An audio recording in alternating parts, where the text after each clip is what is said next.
I'm thinking of a master plan. Nah, I'm lying. Shawty on my mind. What's up, pioneers? So I believe this should be the last Monday for Mental Health May.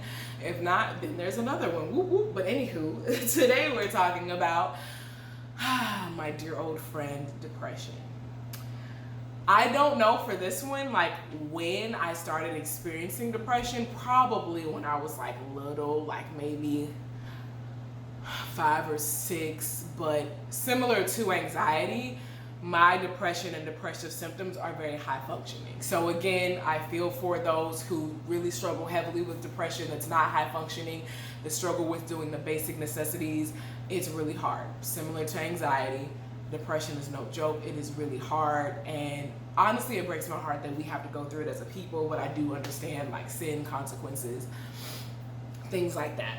Now, as far as origin, I believe something that might be a little weird about depression, which is I think that depression is like the accumulation of denying yourself over time that causes like a negative sort of schema in your mind that's kind of built to be like, hey, like this is not who you're supposed to be, like this is not, we're not happy, right? But it goes haywire because we don't recognize it and we don't correct whatever, seems to be off or amiss, which then creates even further like feelings of resentment, feeling negative and all that stuff. And I've noticed personally, not speaking for anybody else but me, that when I am better at like being more congruent and true to myself, my depression feels a little less heavy, a little less, pervasive, and like there's no way out. Like I feel like I can tackle things better when I'm being congruent, when I'm being true to myself, when I'm saying no, setting boundaries and things like that. But I feel like especially in the Black community, it's so hard to navigate these things because it's taboo. We don't talk about it. And then we don't really get to have boundaries. Like if you want my honest opinion, we aren't really taught boundaries, healthy communication, healthy relationships, or things like that. So it's really hard for us to navigate any of these spaces and present ourselves with a like healthy mental health. Now, I'm not saying it's impossible. There are plenty of Black people, Black families, Black systems that get that done, and I commend you and applaud you. There's some I've seen on TikTok that make me really excited because I think it's so important for us. And on my little soapbox, I would like to say, and I would like the record to show that I feel like the breakdown of this came from when the, I want to be politically correct about this. When the dominant culture decided that they wanted to break up the Black families, and so they sent our fathers into work for hours on end and left the family kind of out there, which then, created further divisions, especially when they introduced drugs into our neighborhoods and our systems and things like that. We're done with the soapbox, but just know that I feel like all of those things definitely impact and affect us as a whole, as a society, as a culture. So we also are dealing with generational trauma, and trauma that is just not even something that we have how there's like some trauma that's like, oh, well, if I wouldn't have did X, Y, and Z, but it's just like there's no if we wouldn't have been born. Like that's the only other solution we have to the trauma that we face and we go through. And I have that little like weird laugh thing because sometimes when I'm talking about things that make me uncomfortable, I laugh. It's a coping thing. I don't get it. I say all that to say, high functioning depression, similar to high functioning anxiety, has its own set of like systems and things because you don't notice things until it's like too late, until the red flags are like maroon and it's like systems are shut down, at least for me. It's different across the board, so don't make it seem like it's a one size fits all. But if I'm speaking to you and what you're going through, what up? For me, I typically don't recognize it until like I have a loss of appetite. I have a loss of interest in playing The Sims because y'all know that is my game. And I don't really like talking or interacting with people. It's more draining than it normally is. So I am an introvert. Talking to people is just exhausting, but not because I'm an introvert, more so because I am an empath and I'm hyper vigilant. So when I'm interacting with people, I'm looking at the delicate nuances on your face. I'm looking at your body language. I'm reading, your vibe, your energy, your emotions. Like there's just so much, and I don't know how to turn it off yet. So I need you to know that I'm with you and I hear you. So like that becomes even more of a chore when my depression is flared up. But it sometimes gets hard for me because I've had like issues with my appetite on and off for years. I don't know what it is or why. Okay, yes I do. It started happening when my ex-boyfriend died in 2009. I completely lost my appetite, didn't feel like eating anything. We dated when I was 12, y'all. So like I was 14 at the time, turning 15. But I still didn't know how to cope with it or deal with it. And honestly, I think I was just kind of going with the mode because I had seen my mother and my nana stop eating when my father passed away. So I feel like my brain was just like, yep, this is how we cope with this, cut it off. And so since then, sometimes I'll have an appetite, most times I won't. Like I just, and I think that when that happened that summer, I lost like a good 20 pounds because I was just like not interested in food, don't want to eat.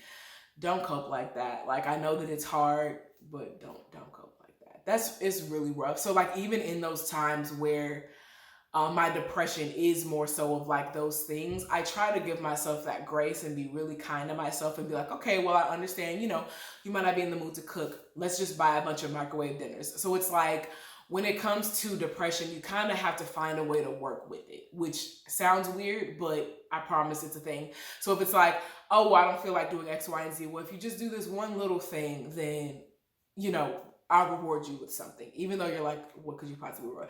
I'll reward you with more time watching Netflix. Or I'll reward you with, we could really just sit all day and do absolutely nothing. Or like, could you please, I love you, I want this for you, I know that you don't feel like it and you don't care, but could you please just drink a smoothie?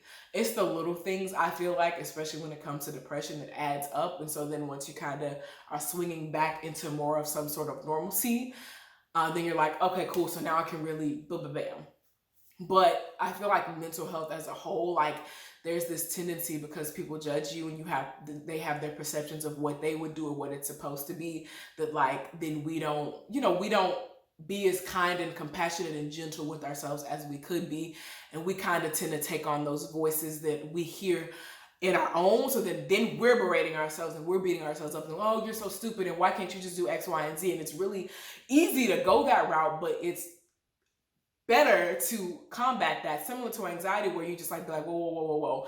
I get that like I could be doing X, Y, and Z. However, this is what I feel like my body needs, my mind needs at this moment. So how can we talk nicer to ourselves? How can we be gentler to ourselves? How can we accommodate to the best of our ability without completely falling off into that abyss?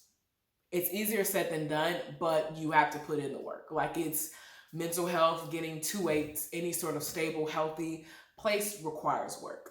It's stupid, I know, but it definitely requires work. And I think too, something that's been helpful for me, which I feel like I've mentioned before, is definitely being heavier on like reading my Bible, listening to worship music. I don't even necessarily have to be worshiping, but just like when I'm in those modes, if I have like that constant thing, maybe my Bible it'll be out loud reading to me, but I feel like that really helps that much more once I swing back into some sort of high functioning normalcy, to where I'm like, okay, good. Because I've noticed that when in the past I would try to like avoid things, not do things and everything like that, then I swing back and I just am depleted and I really don't have anything. So it's harder for me to go back to that high functioning, which I know that that's not the goal, just to be clear. But when I swing back, it's just like, nah, this ain't good for me. This ain't it. And I'm just like, dang, okay. So doing things like that, just working with and understanding how you function and how you operate, which is why I stress and am so like key about like learn yourself, know yourself, because when you know yourself, you can know how to do tips and tricks to work with your mental health issues. But it's really hard when you're just like, nah, I'm just doing this. I'm just going through with this. And similar to the anxiety, I didn't even really recognize the whole depression thing until it was pointed out to me in therapy. And I'm just like, I have high functioning. What? Who said that? How? Point that out. I have no official diagnosis, just to be clear. This is just something that I've been told by mental health professionals throughout my 26, 27 years of life. I don't know why. I guess I don't know. I could have. Because I'm high functioning in my mind, I'm just like, I'm going to solve this problem on my own, which I don't recommend. But I also am aware, because I am a mental health professional as well, that like, seek out help when I need to. Let my friends know if I'm like, yeah, y'all, like I'm struggling with this whole eating thing. Like I'm back on this. Like just, keep watch, make sure, I'm a lot better now at like having those little signs of reaching out for help, which is the biggest thing too. If you're in a depressive episode and you have people around you that you trust, you have a therapist, you have anything like that, please reach out. Please don't struggle and go through it alone, because they're there and they want to help you. And I know in your mind you're like, it's a burden, I'm burdening them. You're not, because I guarantee you they would much rather be burdened by whatever you're going through than to be burdened by the fact that you are no longer on this earth. I know for me personally, having lost so many people, that hurt way differently, and I would much rather you bother me with, hey, I need some accountability with this. Hey, I need some words of encouragement. Hey, this is how I'm feeling. Okay, cool. Let's sit and talk about it. Let's sit and exist about it. Whatever you need, I would much rather you be here and me be able to help you in whatever way I can than for you to not. That hurts in a different way. I just need you to know that. And then when it comes to the Christianity piece again, I think I'm very clear about like talking to God about that specifically, and not really in sort of like an accusatory, like, why is this happening, but just like a, God, this is what's on my mind. This is what I'm going through. I have literally no desire to do anything. Please give me the strength, give me the courage to reach out, to do the things that I need to do, like anything that you can give. I am willing to receive it. I'm open to receive it. I love you. I will praise your name forever. In Jesus' name, amen. That's kind of something that I'll go through either in my nightly prayers or when I'm waking up in the morning, and I'm just like, I would really rather not, like, at all.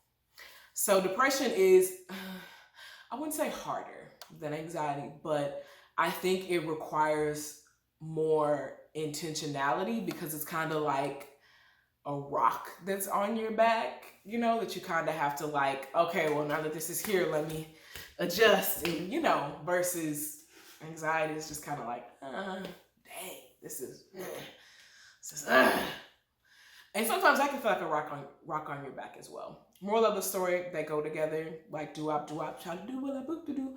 They're tough, they're hard. I don't like them, wish they didn't exist, but I try to work with them as best as I can. Just know that if you're struggling with depression in any of its shapes, form, and fashion, I love you, I'm here for you. I think you're worthy and valuable despite that. You having a mental health problem, mental health issue does not make you weaker or less than anybody else. You are still worthy and valuable regardless. God doesn't see you as less than. Other people might. Who cares about them? I wanted to say something else, but you know, trying to clean up my language for the Lord, but also for myself, because I want to present myself as congruent. That's neither here nor there. But just know, like, I hear you, I see you. It's hard, it's rough, that's valid, and I need you to accept this validation, or work on accepting this validation, because it's no joke. Like, it really is hard, but I also believe that you can combat it. You can beat it, and you will be victorious as long as you have a community, you reach out, and you know that, like, isolation just is a breeding ground for all of that. So you isolate yourself, you pull away, you don't interact with others. That just creates that breeding ground, and that makes it that much worse. And I can tell you from personal experience, it 1000% does. Thank you so much for watching. Thank you for listening. Let me know in the comments if you have similar experiences, different experiences, what's going on. Let's have a dialogue. Let's chat about it, because it is what it is. Depression is a thing, and it affects a lot more people than we're willing to admit, especially in the Black community. I will see you guys next Monday.